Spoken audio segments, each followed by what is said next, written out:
Taxi drivers, what's the deepest secrets you've overheard in your car? 1. I carried 2 medical professionals once, and one of them talked to his colleague about that time he was kindly taken out of the hospital by 2 guys that took him to a mansion outside the city and asked to examine the heart condition of a man who seemed to be a local mafia boss that was wanted by the law. They somehow provided him with all the tools and help and made him operate on the boss. They finally let him go and paid him with a big sum of cash, saying they would contact him again for anything else. He said it was one of the scariest yet most interesting experiences in his life. 2. A 50-year-old man admitted to me that he doesn't know how to cook and doesn't have the time to do it, so he'll sneak out late at night to get leftovers from his mother's house. 3.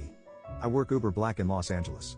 Picked up a customer around midnight from a flight from Mexico to LAX.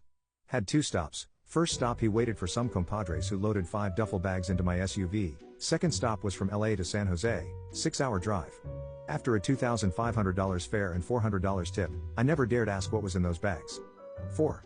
Driving a fare to the airport and hit a large piece of black ice. Cab skidded and hit a guardrail, careened off another car that had flipped. White-knuckled the hell out of it.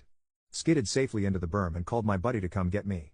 Took the fare to the airport, and while we were going, the fare asked me, "Why are you driving a cab?" I told him I was saving up for a car.